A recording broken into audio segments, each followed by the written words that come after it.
بیت المقدس وہ مبارک مقام ہے جس کے ارد گرد اللہ تبارک و تعالیٰ نے بے شمار رحمتیں اور برکتیں رکھی ہیں۔ یہ مقام اس وجہ سے بھی مبارک ہے کہ تمام انبیاء کرام نے یہاں پر حاضری دی، اور معراج کی رات تمام انبیاء کرام نے حضور اکرم صلی اللہ علیہ وسلم کے ساتھ اسی مقام پر نماز ادا کی، اور اس مقام کو یہ بھی فضیلت حاصل ہے کہ سب سے زیادہ انبیاء کرام یہاں پر مدفون ہیں۔ ناظرین، آج کی اس ویڈیو میں ہم آپ کو بتائیں گے کہ حضرت ابراہیم علیہ السلام کی وفات کے بعد سے لے کر آج تک یہودی مسجد اقصیٰ کو گرانے کے لیے کیوں تلے ہیں، اور مسجد اقصیٰ میں ایسی کون سی چیز دفن ہے کہ جس کو یہودی حاصل کرنا چاہتے ہیں، اور وہ کون سا ایسا مقصد ہے جس کی وجہ سے یہودی جلد از جلد مسجد اقصیٰ پر قبضہ کرنا چاہتے ہیں۔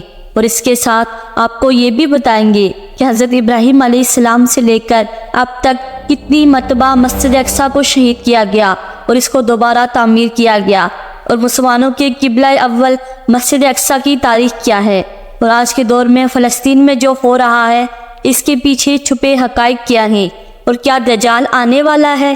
ان تمام تر سوالوں کے جوابات قرآن و حدیث کی روشنی میں آج کی اس ویڈیو میں ہم آپ کو بتائیں گے، لہٰذا آپ سے گزارش ہے کہ ہماری اس ویڈیو کو اینڈ تک ضرور دیکھیے گا۔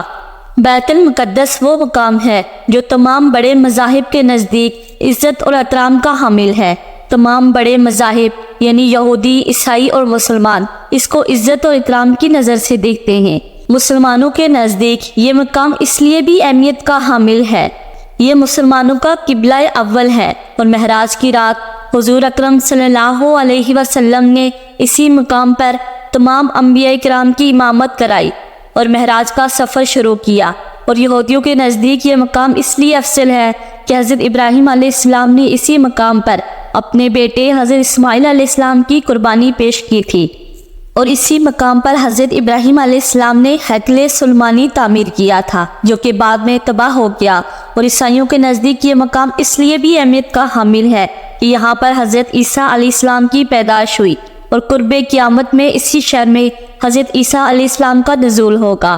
ہیکل سلیمانی کس طرح تعمیر ہوئی؟ اس واقعے کا پس منظر کچھ یوں ہے کہ جب حضرت ابراہیم علیہ السلام کی قوم یعنی بنی اسرائیل کو ہدایت نصیب ہوئی تو اللہ تبارک و تعالیٰ نے ان سے خوش ہو کر ان کو تابوت سکینہ عطا فرمایا۔ یہ ایک مقدس صندوق تھا، اس کے اندر مختلف انبیاء کرام کے تبرکات تھے اور مختلف انبیاء کرام کے استعمال کی چیزیں موجود تھی۔ چونکہ صندوق کے اندر مختلف انبیاء کرام کے تبرکات موجود تھے، اسی وجہ سے یہ صندوق بہت ہی بابرکت تھا۔ تابوت سکینہ حاصل ہونے کے بعد یہ قوم ہر میدان میں فتح حاصل کرتی، اور اللہ تبارک تعالیٰ ان کو ہر میدان میں کامیابی عطا فرماتا۔ اس کے بعد جب حضرت داؤد علیہ السلام کی حکومت آئی تو حضرت داؤد علیہ السلام نے تابوت سکینہ کی حفاظت کے لیے ایک ہیکل تعمیر کرنے کا ارادہ فرمایا۔ ہیکل سلیمانی کی یہ تعمیر حضرت داؤد علیہ السلام کے زمانے سے شروع ہوئی، جس کو حضرت داؤد علیہ السلام کے بیٹے حضرت سلیمان علیہ السلام نے 900 قبل مسیح میں مکمل کیا۔ اس ہیکل سلیمانی کو حضرت سلیمان علیہ السلام کے حکم سے جنات نے تعمیر کیا تھا، لہٰذا یہ ہیکل سلیمانی بہت ہی مضبوط اور خوبصورت تھا۔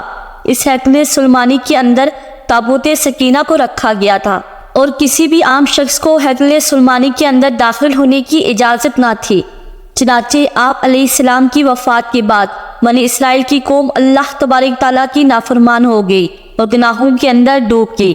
اس نافرمانی کی وجہ سے اللہ تبارک تعالیٰ نے بنی اسرائیل پر اپنا دردناک عذاب نازل فرمایا، ان کو ہلاک کر دیا۔ اس کے بعد 500 قبل مسیح میں بخت نصر بادشاہ نے یروشلم پر حملہ کیا اور ہیکل سلیمانی کو تباہ و برباد کر دیا۔ اس وقت پورے شہر کے اندر قتل و غارت شروع ہو گئی اور تمام یہودیوں کو قتل عام کر دیا گیا۔ اس جنگ کے بعد جو یہودی بچ گئے وہ بخت نصر بادشاہ کی قید میں آ گئے۔ بخت نصر ایک ظالم اور جابر بادشاہ تھا جس نے پوری دنیا پر حکومت کی، اور یہ کافر بادشاہ تھا۔ آخر کار یہودیوں نے اللہ تبارک تعالیٰ کی بارگاہ میں توبہ کی اور اللہ تبارک و تعالیٰ سے مدد طلب کی، لہٰذا کچھ عرصے بعد ایک سائرس نامی بادشاہ کی حکومت قائم ہوئی جس نے تمام یہودیوں کو بخت نصر سے آزاد کروایا اور ہیکل سلیمانی کو دوبارہ تعمیر کرنے کی اجازت دی۔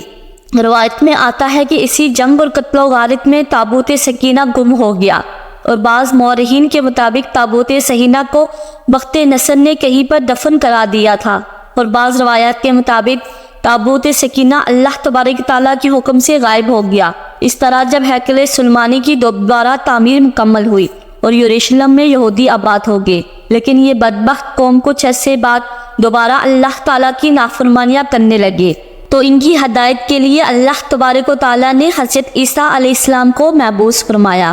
جب حضرت عیسیٰ علیہ السلام نے ان یہودیوں کو حق کی دعوت دی اور اللہ تبارک و تعالیٰ کی طرف بلایا، تو تمام یہودی حضرت عیسیٰ علیہ السلام کے خلاف ہو گئے اور معاذ اللہ ان کو قتل کرنے کی دھمکیاں دینے لگے۔ بالآخر یہودیوں نے حضرت عیسیٰ علیہ السلام کو سولی پر چڑھا دیا، جو کہ حقیقت میں حضرت عیسیٰ علیہ السلام نہ تھے۔ اس نافرمانی کے بعد یہودیوں پر اللہ تبارک و تعالیٰ کا غضب نازل ہو گیا، اور ایک جابر اور ظالم بادشاہ جو کہ بخت نصر سے بھی زیادہ ظالم تھا، یہ بادشاہ جسے دنیا ٹائٹس رومی کے نام سے جانتی ہے، یہ اللہ تبارک و تعالیٰ کا قہر بن کر یہودیوں پر مسلط ہو گیا۔ اس بادشاہ نے یروشلم پر حملہ کیا اور تمام یہودیوں کو صفحہ ہستی سے مٹا دیا، اور تمام تر یہودیوں کو کیڑے مکوڑوں کی طرح قتل کر دیا۔ اور جو یہودی اس قتل و غارت سے بچ کے وہ یروشلم چھوڑ کر کہیں اور چلے گئے۔ اس واقعے کے کئی سالوں بعد جب عرب کے اندر اسلام داخل ہوا اور ہمارے پیارے نبی حضرت محمد مصطفیٰ صلی اللہ علیہ وسلم اس دنیا میں تشریف لائے، اور آپ صلی اللہ علیہ وسلم کی برکت سے جب اسلام یروشلم تک پہنچا، تو حضرت عمر رضی اللہ تعالیٰ عنہ نے اپنے دور خلافت میں اس جگہ پر مسجد اقصیٰ کی تعمیر کرائی، جہاں پر ہیکل سلیمانی تعمیر کیا گیا تھا۔ ہزاروں سالوں تک یروشلم مسلمانوں کے قبضے میں رہا، اور تمام مذاہب کے لیے یروشلم کے دروازے کھلے تھے۔ اس کے بعد زمانہ یوں ہی گزرتا گیا، اور بالآخر جب 19ویں صدی شروع ہوئی، تو 19ویں صدی کے درمیان میں جب دوسری جنگ عظیم شروع ہوئی، تو اس جنگ عظیم میں برطانیہ اور امریکہ کی سازشیں یہودیوں کو دوبارہ سے یروشلم میں آزاد کر دیا گیا، اور اس طرح مسلمانوں میں ایک نہ ختم ہونے والی جنگ شروع ہو گئی۔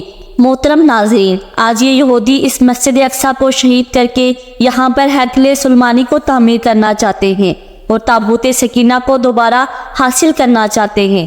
یہودیوں کا یہ ماننا ہے کہ تابوت سکینہ مسجد اقصیٰ کے نیچے دفن ہے، لہٰذا اس وجہ سے وہ مسجد اقصیٰ کو شہید کرنا چاہتے ہیں اور تابوت سکینہ کو حاصل کرنا چاہتے ہیں۔ اسی مقصد کو حاصل کرنے کے لیے یہودیوں نے کئی بار مسجد اقصیٰ کو نقصان پہنچانے کی کوشش کی، لیکن وہ ناکام رہے۔ آج جو دنیا کے حالات چل رہے ہیں، یہ وہ وقت ہے جس میں قیامت کی تمام چھوٹی نشانیاں مکمل ہو چکی ہیں، اور آہستہ آہستہ بڑی نشانیوں کا ظہور ہو رہا ہے۔ یہودی چونکہ دجال کو اپنا مسیحا مانتے ہیں، لہٰذا دجال کی آمد سے پہلے یہودی یہ چاہتے ہیں کہ مسجد اقصیٰ کو شہید کر کے وہاں پر ہیکل سلیمانی کو تعمیر کیا جائے اور تابوت سکینہ کو حاصل کیا جائے۔ یہودی ایسی بدبخت قوم ہے جو حضرت عیسیٰ علیہ السلام کو اپنا دشمن اور دجال کو اپنا مسیحا مانتی ہے۔ محترم ناظرین، یاد رہے کہ دجال کا ظہور اس وقت ہوگا جب اس دنیا میں دجال کے پیروکار سب سے زیادہ طاقتور ہوں گے۔ آج ہم دیکھ لیں کہ دنیا کے اندر سب سے زیادہ طاقتور قوم یہودی ہے، اور یہ وہ قوم ہے جو دجال کو اپنا مسیحا مانتی ہے۔ لہٰذا اس وقت یہودی مسلمانوں پر ظلم و ستم کر کے مسلمانوں کو ختم کرنا چاہتے ہیں اور پوری دنیا پر حکومت کرنا چاہتے ہیں۔ لیکن جب یہودیوں کا مسیحا دجال اس دنیا میں آئے گا، تو اللہ تبارک و تعالیٰ حضرت عیسیٰ علیہ السلام کو بھیجیں گے۔ حضرت عیسیٰ علیہ السلام تمام یہودیوں کو اور دجال کو نیست و نابود کر دیں گے اور ان کو صفحہ ہستی سے مٹا دیں گے۔